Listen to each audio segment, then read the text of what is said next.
আসসালামু আলাইকুম এভরিওয়ান, আশা করি সকলে ভালো আছেন। 5 ডিসেম্বর 2025-এর সাপ্তাহিক চাকরির খবর পত্রিকাটি প্রকাশিত হয়েছে। এই পত্রিকায় প্রকাশিত সকল জনপ্রিয় চাকরির নোটিশ নিয়ে আজকের ভিডিওতে আলোচনা করব। তো অবশ্যই আপনারা ভিডিওটি না টেনে সম্পূর্ণ ভিডিওটি দেখবেন। তাহলে চলুন মূল ভিডিওটি শুরু করা যাক। তো এখানে প্রথমে রয়েছে 50তম বিসিএস এ নিয়োগ। এখানে মোট 2155 জন নিয়োগ দেওয়া হবে। তো এটা হচ্ছে গিয়ে 26/11/2025-এ প্রকাশিত একটা নোটিশ। তো এখানে বিভিন্ন পদে উল্লেখ করা রয়েছে, বিস্তারিত আপনারা তৃতীয় পৃষ্ঠায় পেয়ে যাচ্ছেন। এরপরে রয়েছে সরকারি আবাসন পরিদপ্তর, এখানে 81 জন নিয়োগ দেওয়া হবে। তো এখানে পদের নাম, পদের সংখ্যা, শিক্ষাগত যোগ্যতা এবং অভিজ্ঞতা উল্লেখ করা রয়েছে, বিস্তারিত আপনারা তৃতীয় পৃষ্ঠায় পেয়ে যাবেন। তো একটু পরে আমি আপনাদেরকে দ্বিতীয় এবং তৃতীয় পৃষ্ঠায় যে নোটিশগুলো বিস্তারিত রয়েছে সেগুলো দেখিয়ে দেবো। তো অবশ্যই আপনারা ভিডিওটি না টেনে সম্পূর্ণ ভিডিওটি দেখবেন, তাহলে পরবর্তী নোটিশ নিয়ে আলোচনা করা যাক। এরপরে রয়েছে বাংলাদেশ জুডিশিয়াল সার্ভিস কমিশন সচিবালয়, এখানে 1152 জন নিয়োগ দেওয়া হবে। তো এই নোটিশটি 20/11/2025-এ প্রকাশিত একটা নোটিশ। তো এটা নিয়ে অলরেডি আমার চ্যানেলে একটি ভিডিও রয়েছে, আপনারা যদি বিস্তারিত জানতে চান চ্যানেলটি ভিজিট করে ভিডিওটি দেখে নিতে পারেন। এরপরে রয়েছে বাংলাদেশ বিদ্যুৎ উন্নয়ন বোর্ড, এখানে 1596 জন নিয়োগ দেওয়া হবে।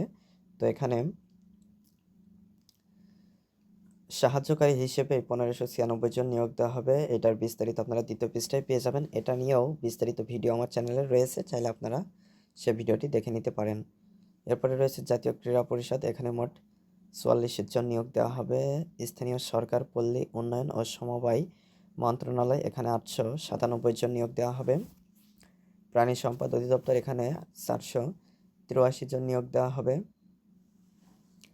ঢাকা দক্ষিণ সিটি কর্পোরেশন, এখানে 22 জন নিয়োগ দেওয়া হবে। কৃষি মন্ত্রণালয়, এখানে 26 জন নিয়োগ দেওয়া হবে। চট্টগ্রাম সিটি কর্পোরেশন, এখানে 65 জন নিয়োগ দেওয়া হবে।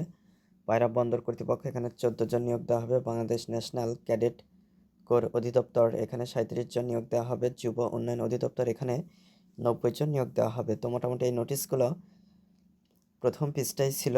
তো এখন আমি আপনাদেরকে দ্বিতীয় পৃষ্ঠা দেখিয়ে দেবো, যেখানে কিছু নোটিশের বিস্তারিত রয়েছে। যেমন প্রথমে রয়েছে বাংলাদেশ ন্যাশনাল ক্যাডেট কোর অধিদপ্তর, এটার বিস্তারিত দেখতে পাচ্ছেন এখানে রয়েছে। চট্টগ্রাম সিটি কর্পোরেশন, ঢাকা দক্ষিণ সিটি কর্পোরেশন, যুব উন্নয়ন অধিদপ্তর, স্থানীয় সরকার, পল্লী উন্নয়ন ও সমবায় মন্ত্রণালয়, বাংলাদেশ বিদ্যুৎ উন্নয়ন বোর্ড, প্রাণী সম্পদ অধিদপ্তর, কৃষি মন্ত্রণালয়, খুলনা সিটি কর্পোরেশন, স্থানীয় সরকার, পল্লী উন্নয়ন ও সমবায় মন্ত্রণালয়, পায়রা বন্দর কর্তৃপক্ষ, জাতীয় ক্রীড়া পরিষদ, national institute of neuro science ও হাসপাতাল, এখানে এটারও বিস্তারিত রয়েছে। এখন চলে যাচ্ছে তৃতীয় পৃষ্ঠায়, এখানে কিছু নোটিশের বিস্তারিত রয়েছে। যেমন 50তম বিসিএস নিয়োগ, এখানে পদগুলো এবং বিস্তারিত উল্লেখ করা রয়েছে। এরপরে আছে বাংলাদেশ জুডিশিয়াল সার্ভিস কমিশন সচিবালয়, এটার বিস্তারিত। তারপরে আছে সরকারি আবাসন পরিদপ্তর, বাংলাদেশ সেনাবাহিনীতে সৈনিক নিয়োগ, এটার বিস্তারিত আছে। তো এখন লাস্টের পেজে যে নোটিশগুলো রয়েছে সেগুলোর বিস্তারিত দেখিয়ে দেবো। স্থানীয় সরকার, পল্লী উন্নয়ন ও সমবায় মন্ত্রণালয়, এখানে 93 জন নিয়োগ দেওয়া হবে। এখানে মাত্র 2টা পদ রয়েছে, একটা 44 জন, একটা 49 জন। তো এটার বিস্তারিত দ্বিতীয় পৃষ্ঠায় রয়েছে, যেটা অলরেডি আমি বলে এসেছি।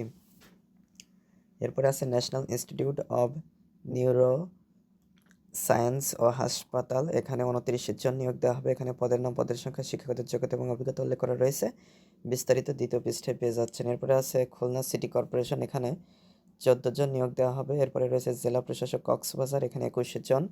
সড়ক পরিবহন ও সেতু মন্ত্রণালয়, এখানে 20 জন। কুমিল্লা পল্লী বিদ্যুৎ সমিতি, এখানে 5 জন।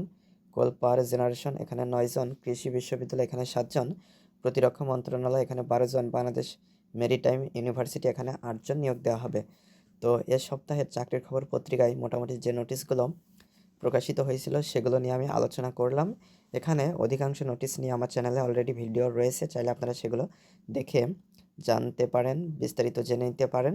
আর যদি কোনো নোটিশ নিয়ে বিস্তারিত ভিডিও চান সেটা কমেন্ট করে জানাতে পারেন, তাহলে সেটা নিয়ে বিস্তারিত ভিডিও দেওয়ার চেষ্টা করব। তো আজকে এ পর্যন্তই। যারা চ্যানেলটিতে নতুন তারা অবশ্যই চ্যানেলটি সাবস্ক্রাইব করে আমাদের সাথেই থাকবেন। আর আপনারা কোন ধরনের নোটিশের ভিডিও পেতে চান সেটাও কমেন্ট করে জানাবেন। পরবর্তী ভিডিওতে কথা হবে। ধন্যবাদ সবাইকে।